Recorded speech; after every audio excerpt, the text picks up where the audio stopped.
The following podcast is a W2M Network original production. Visit W2Mnet.com for all of our other great podcasts, plus news, reviews, articles, and opinions from the worlds of wrestling, video games, football, and entertainment.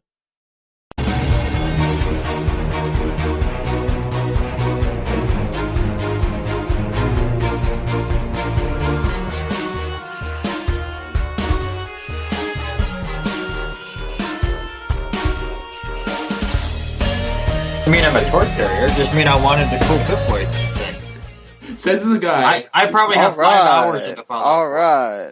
So this is the... we're doing this while we're still doing the live stream, by the way. So sorry if we didn't have the smoothest intro ever. But thanks for the countdown, Sean. I didn't. You guys were talking, so it's all right. It's not a big And deal. we've already got off the rails, So- much like Bethesda's conference. Anyway, we're here to talk about Bethesda's E3 Showcase, which surprisingly lasted about 40 minutes. And, well, they showed a lot of stuff that unless you have these things, you probably won't care about. VR, if you have a Vive, you can officially play Doom VFR and Fallout 4 VR, which promises to be the first big game that's very much like the actual game, and you can play it the whole time in VR. That's not true. The first open world game. Yeah, first open world game. Yeah. Remember, Resident Evil 7 is fully VR, so. True, I forgot about that, sorry. And, well, I mean, the average play is still 30 minutes, so I don't know who's going to be sitting there playing for hours, but I'm sure that will be that one person that does it anyway. You get the, was it an Elder Scrolls card game thing? Legends. The Legends Skyrim update. And then the ESO Morrowind stuff. And Skyrim on Switch still doesn't have a release date, even though we've been told by the person hosting this thing that everything we saw is 2017. So, at some point, Skyrim for Switch will get a release date. I almost wonder if maybe that gets something at Nintendo's. Like if they go, hey, look, this huge third-party game is coming this year. Telling me it's coming this year is the same as what he just did. Well, no, sorry. Like an actual release date. Like at Nintendo, it goes, hey, you saw Skyrim on Switch at the Bethesda conference, but now we can tell you it's coming, December or whatever. I guess they could. That's true. But basically, really, and look, no offense to anybody that's a fan of ESO, or which I know Robert, who was on our previous podcast, is, or the card game, or you have a Vive and you're excited to play Doom VR and Fallout VR, but there's really only two things. Well, aside from the Dishonored, I guess it's a side story that's standalone. Mm-hmm. The Death of the Outsider. I haven't played either one of the Dishonored, so I can't really. Yeah, I've heard the first one is good, and then the second one was kind of fair to middling. It'll be interesting to see what happens with this side story. If it's at all any good. Well, you do play this woman that has like a sort of like some robotic eye or something. So it's a female Kano. Yeah, basically. And then there's another guy there with her, and they're shooting people, and that's about all you get really out of it. That sums up Dishonored. There's two characters, you shoot people, that sums up Dishonored. But the two games worth really talking about are Evil Within 2, which had a really nice trailer with the people going in and out of plastic and getting really weird, and apparently your daughter is still alive, and I enjoyed the first one. It just had some problems that they hopefully fix in the second one. That second one looked very combat focused. That was seemingly the problem with the first one. Is it was more about survival, but they made it really hard for you to try to survive. So I guess this is them going in the other direction. Yeah, we'll see what happens here. Again, I haven't played Evil Within 1. I basically heard people say it's a really good time, except for like the last 30 minutes of it. So we'll see what they have in their have to do. And then, I mean, it looked interesting. Almost as much of an acid trip as an Artful Escape was from Microsoft earlier today. But Randy, you were sort of excited for Evil Within 2. Yeah, just because it's something different, and I like horror games. And I mean, I still haven't played Evil Within, even though I own it. I just haven't gotten around to it. But everything I watched from the first one, I was excited that it got at least enough of a following to get a sequel. I love that Randy's holding up the games in the camera. I know, right? Yeah. Yep. So well, he figured he'd block his face to be cool like me because I had a copy of the Please Stand By for a bit while I took care of a few things. That's fair. I like that Randy shared the wealth. One's on Xbox One and one's on PS4. Yes. So. I'm a fair standard gamer. Yeah, he's console agnostic. So, yeah. I mean, the only other game that they had a big trailer for this. The trailer was the longest thing on the show.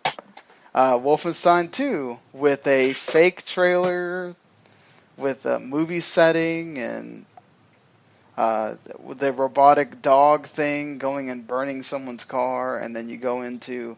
I'm guessing the point is that Germany's won the war or something. Well, that's the whole point of Wolfenstein. That's the point of Wolfenstein. It's based off of an alternate reality where Germany won, and you're part of a resistance trying to get it back. And I like that they kept some of the humor, and actually probably went even farther with the humor than they did in the first game. And it looks like it's going to be a lot of fun. Especially with the ending part with the guy looking at the lizard. Yeah. Dropping a hit of acid and then freaking the hell out. Or as Pete Hines so artfully put it, that's fucking bananas right there. We've got a lady pregnant with twins stabbing a Nazi in the throat while a guy drops acid and then talks to a lizard. That was pretty much the Wolfenstein 2, the new Colossus experience right there. And it's just like, okay, sure. I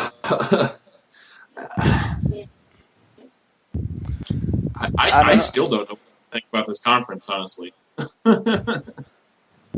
Yeah, I mean, I give them credit for not just putting stuff in there to pad it out, because I don't really appreciate when people do that either. It's just, let's have somebody talk for 10 minutes about nothing because this has to go an hour.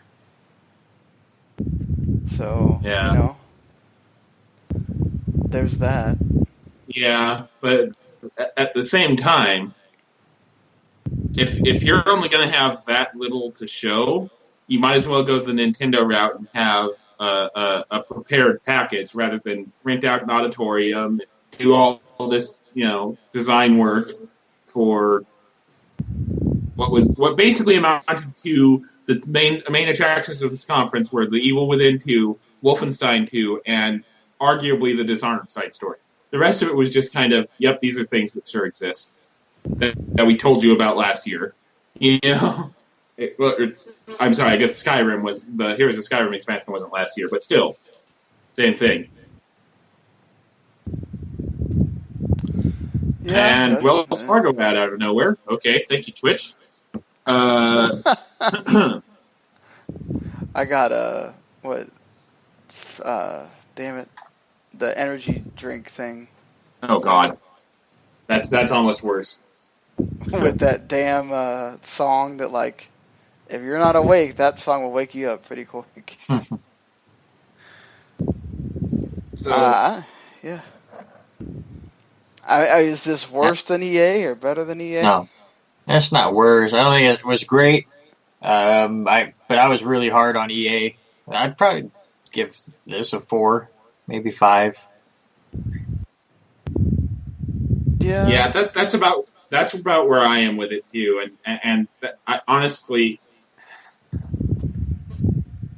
only the fact that they had that Wolfenstein 2 had the balls to do some of those jokes even makes me consider putting it 4 or 5, because otherwise this conference was almost a complete non-starter for me, and I'm like, not sure this was a necessary thing. Like I said, if with as little new stuff as they had to show, I think they would have been better served doing like a Bethesda Direct, to steal a term from a company that they're working with the Skyrim Switch. I really don't see why they needed the auditorium. You know what I mean? You're Because they want to act like a big company. Do what? I said because they want to act like a big company. Well, they technically are a big company. Well, they want to act like they're on the level of an EA or Activision, and they're just not. Yeah.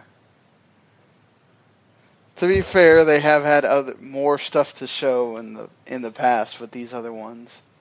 So this one, I do kind of agree with Wes that they could have just, even though that's what most of it was just them showing this basically a video package that you're watching, and then I think they had 2 times where they went out to Hines and he talked. So, I mean, yeah, it's just... Yeah, there is no reason why that needed to have a live component. That could have been entirely pre-recorded, and nobody would have known the difference. Well, Yeah, but they would have had Wes bitch about it before. Oh, why are they doing a package, not doing it live? And why is it only 30 minutes? Somehow I feel like you're still going to get people complaining about, Nintendo's thing. Why is this not at the conference thing? Like, guys. I only did that to get the exact look that Wes has on the live stream right now that the podcast people can't see. That's the only reason I said it. I hate you so much. And here we go. Oh. Remember, this is also part of the pre-show that Twitch is doing, which is John Carnage and Future Man Gaming going batshit All right, well, insane for 12 hours. Let's finish off the podcast part. Yep, sorry. Yeah. Yeah, well, I'll give it a 5, too. I'd give it a 4. Bordering on 3. I know you really liked Wolfenstein. Are you kind of excited for the second one, Mark? It didn't look that stealthy. Like, I played the first Wolfenstein as actually a big stealth game, and this one just looked very bombastic and shooter heavy. So I guess we'll see. All right. I hope there's more of those full motion videos in the game, though. Yes, we need more of those. So is that the Devour people sitting on the couch, or is that... No, this is a bunch of Twitch personalities. Okay. So they're doing this and then the things at 10:15? Okay. I think so, yeah. Oh, boy. All right. Well, that'll do it for us talking about Bethesda's press conference. Yes, this podcast is about 15 minutes because their show was about 40 minutes. And, hey, get excited for Wolfenstein 2 and Evil Within. They've actually both come out this year. We shouldn't even talk about the release dates. So, the Dishonored thing is September 15th. Then you have the Evil Within on Friday the 13th, October 13th, if you didn't get that. And then these are all coming within like a month or a month and a half of each other. And then October 27th, Wolfenstein 2, the new Colossus, comes out. So there you go, people. Get excited for Bethesda because it's all coming towards the end of the year. Alrighty. Until we talk to you again for tomorrow's Ubisoft conference at 1 p.m. Pacific, 4 p.m. Eastern. We'll see you later, everybody. The following podcast is a W2M Network original production. Visit W2Mnet.com for all of our other great podcasts, plus news, reviews, articles, and opinions from the worlds of wrestling, video games, football, and entertainment.